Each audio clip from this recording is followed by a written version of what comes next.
Soalan yang berikut ini Datuk berkaitan dengan kita baru sahaja hadapi musibah banjir di luar dugaan.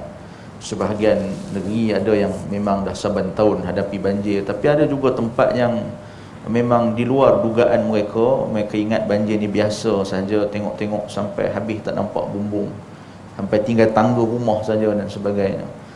Jadi soalan banjir yang makin tahun makin dahsyat berlaku ni, adakah banjir luar biasa ni disebabkan dosa rakyat, ataupun adakah banjir luar biasa ni merupakan amaran Allah Ta'ala kepada pemimpin supaya jangan dibiarkan alam sekitar, ekosistem ni ditarah tanpa had, sehingga menyebabkan rakyat kebanyakan yang terkesan, ataupun sekadar takdir sahaja, sabar, redha, teruskan hidup macam biasa.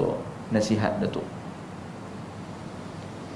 Wallahu ta'ala alam. Yang pertamanya, kita terima satu hakikat, dunia ni mesti ada hujan, mesti.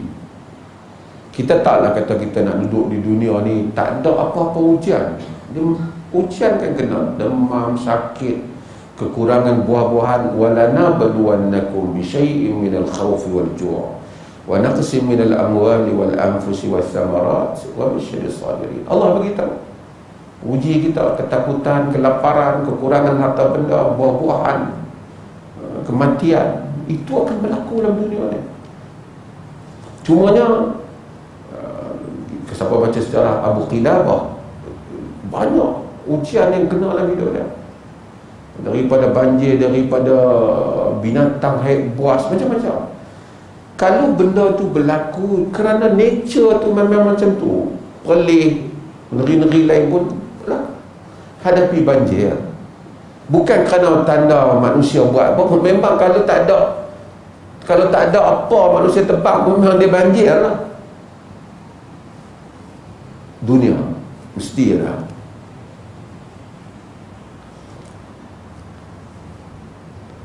Itu bahagian pertama. Bahagian ni kita tidak timbul masalah, kita anggap ujian Allah.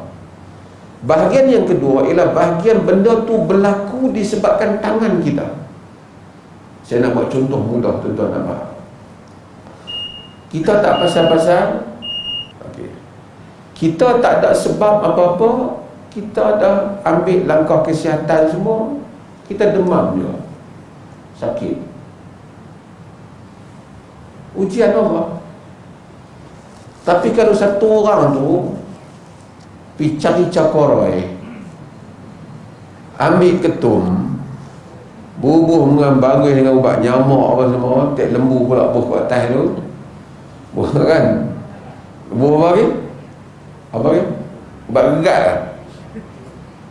Apa lagi dia bubuh, minum-minum, main dengan ketak, sakit semua. Orang kata sebab ujian Allah. Dia kata, hang ni, hang tak minum, hang ambil benda tak tahu alam. Oh, yang ingat kau ambil mahal tak tahu kenal. Tu imam tu tak ambil apa, rokok tak isap apa tak isap, pun demam. Aku demam. Apa beza? Sama-sama demam. Satu demam memang ujian alam ni. Satu demam ujian juga, tapi buatan tangan hang sendiri. Yang bahagian ni seorang tu bertanggungjawab. Kerana Allah kata wala tulqu bi aidikum ila tahluka. Jangan kamu campakkan diri kamu di dalam kebinasaan. Dia campakkan diri dalam kebinasaan. Dia cari pasal. Saya buat contoh-contoh, selalu contoh common sampai dengan kuliah saya selalu buat. Naik bangunan, nak cat bangunan ataupun naik pokok nyok, nak ambil buah nyok. Main angin kuat atau terkejut bewok dari pokok nyok, terlepas tangan, jatuh ke bawah, mati. Mati tu dapat pahala. Mati tu cari rezeki. Naik pokok nyok, fikir masalah banyak.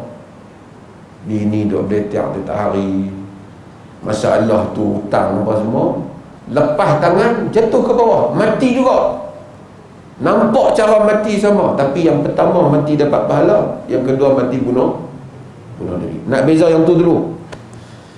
Sagi baru kita boleh bincang hak mana banjir yang buatan orang, yang mana banjir memang ujian Allah Azza wa Jalla. Bagi Tok Bilal kita bang dulu. Tuan-tuan, kita sambung semula tentang perbincangan kita. Ni hak rakam ni dia kena sambung dua-dua ni. Kalau sekiranya satu hal itu berlaku memang alam macam tu, tak ada masalah.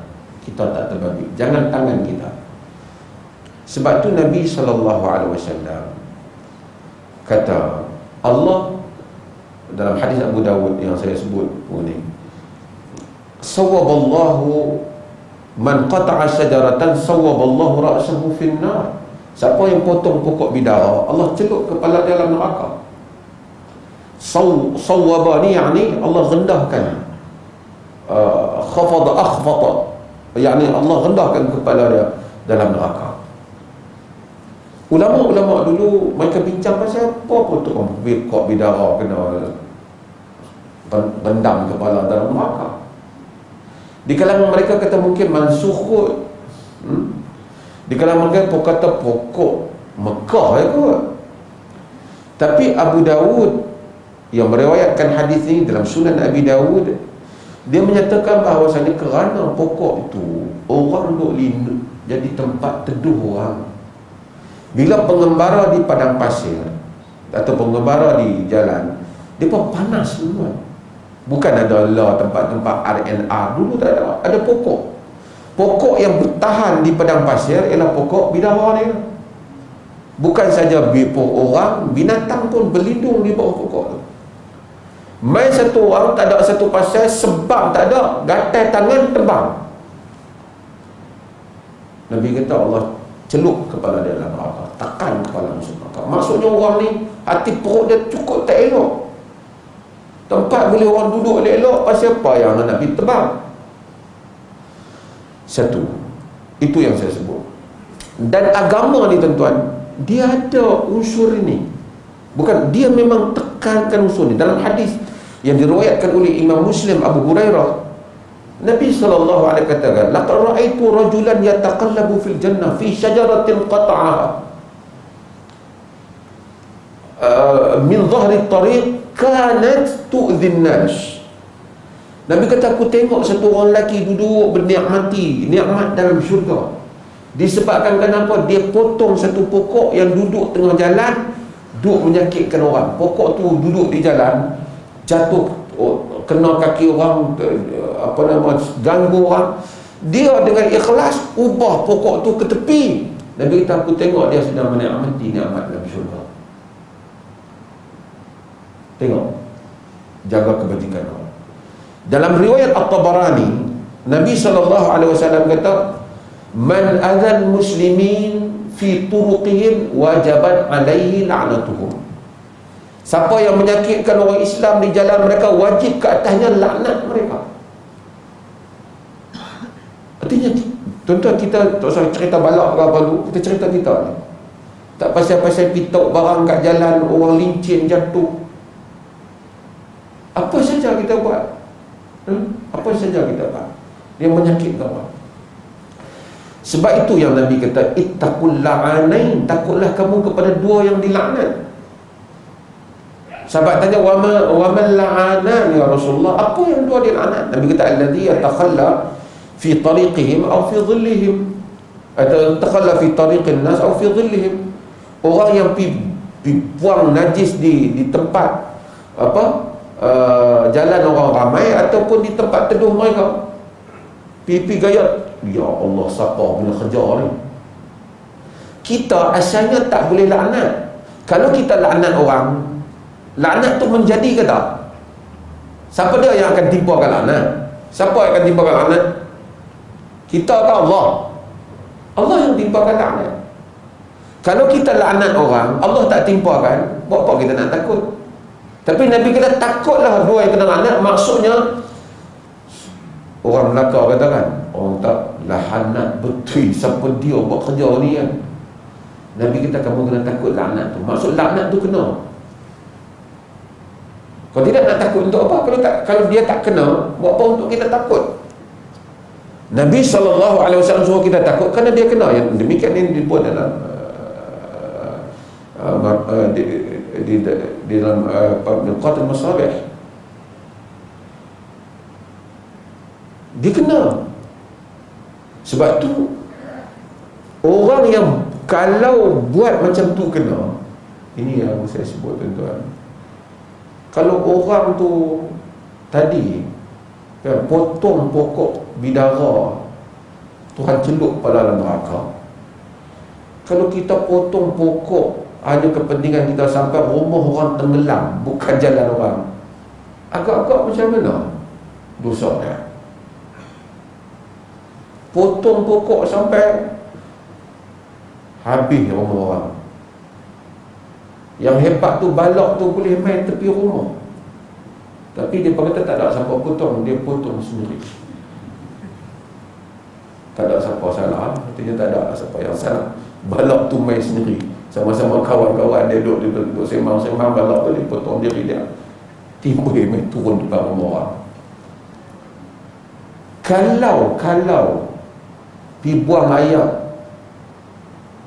najis bukan di rumah orang, di tempat teduh orang, kat pokok tu orang duduk berteduh, kita satu orang pergi kencing tu buang air besar, orang main-main, ya Allah, boleh kita duduk tadi, dia perangai, dia laknat tu kena.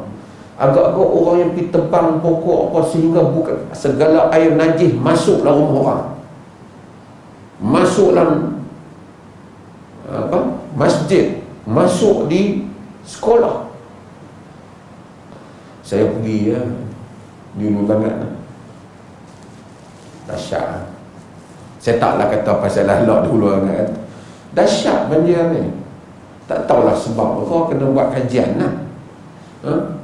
Tapi pelik lah kejadian-kejadian tu. Orang kata tak ada balok yang ditebang, tapi ada balok yang main. Balok tu kita tak tahu balok mana. Ada persatuan bahagian perhutanan konon nak bagi tahu saya, dia kata tak ada pembalakan haram. Ada yang kata haram. Memanglah haram pun jadi tak haram lah kalau kita bagi lesen. Dia kata tak ada siapa potong balak, tapi orang ambil gambar botak habis. Yang tu banyak persoalan pun nak kena jawab lah. Satu suruhan jaya nak kena ada. Dan ini pun kita kena kata, betulnya kena nasihat semua pihak lah. Kena termasuk dalam kisah rasuah ni juga, kena berkata benar kepada sesiapa sahaja, sama ada orang bawahan ataupun orang atasan, sama ada rakyat marahin ataupun bangsawan. Kita kena habaq kat dia, yang salah kan, tidak orang awam jadi mangsa. Wallahu a'lam. Sebab tu ini adalah satu kesalahan. Kita pun sendirilah ambil iktibar tempat-tempat orang berteduh, tempat orang tak elok. Sama juga, saya nak kian tandas masjid, bukan tempat berteduh lah, tapi sama juga. Orang buat tandas, orang jaga elok-elok, dia guna sampai orang kemudian tak boleh nak guna. Main-main kau kemudian lahanan betul, dia kata. Kita mungkin tak kata, dia kata. Minta maaf lah. Orang isap rokok satu lagi, saya sebutkan lagi, yang isap rokok memang marah saya sebut tu. Tuan-tuan pergi RNR, tuan tengok lah. Mereka masa duduk buang air, mereka isap rokok. Lepas tu batang rokok, lepas tu mereka tok lah di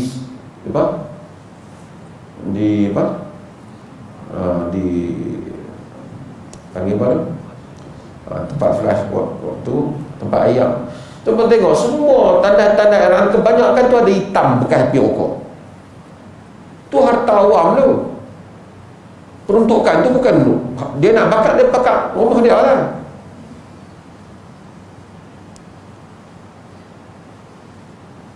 Ini semua tuan-tuan, kita guna harta awam. Kita kadang-kadang duk cakap mereka ni menyalah guna harta awam. Kita kena fikir diri kita. Kita guna harta awam tu, Tandas ke apa, tarik elok. Macam mana kita tarik tandas rumah kita? Rumah kita tarik elok, takut patah. Hak masjid rentak sekali,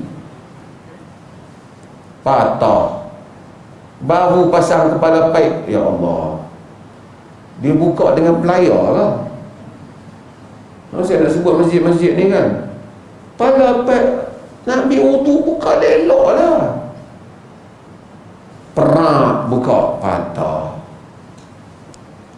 Kita pun heran kadang-kadang kepala paip yang ambil wudu ni patah. Mungkin dia nampak syaitan banyak boleh tampak kepala paip kan, ganggu dia nak ambil wudu ke apa. Cuba tengok kepala paip masjid patah, yang tu patah. Basuh apa? Kalau dia loose tu mungkinlah banyak kali orang ni. Bilik ayam patah kepala tu. Tu harta awam tu. Dia ada fikir harta awam kita guna tandas awam sama juga, tutup pintu elok. Rumah kita tutup elok. Lepas kita guna, cuci elok. Ada hukum syarak tu di situ. Sekali kita guna harta awam, kita kalau sebab tu kita ni kita sentiasa nampak kat orang betul salah. Kalau kita dapat tempat tu, kita 2x5 yang tu lah. Cuma tuan-tuan tengok, tak ada parti politik dalam negara ni yang tak memerintah, pakat merintah habis. Apa kesimpulan tuan-tuan tengok? Minta maaf lah yang parti mana-mana. Kesimpulan dia 2x5, 5x yang tu ya. Masa duduk bawah dia punya pukul hebat, dia naik atas, dia habis ke orang tu juga. Dia kadang-kadang tak ada 5 hari dia lagi zakat ni. Sebab kita ni lah. Kita ni. Macam kita. Kita harta awam dia guna. Kita pun harta awam kita guna hari-hari. Jaga harta awam, jangan rosak.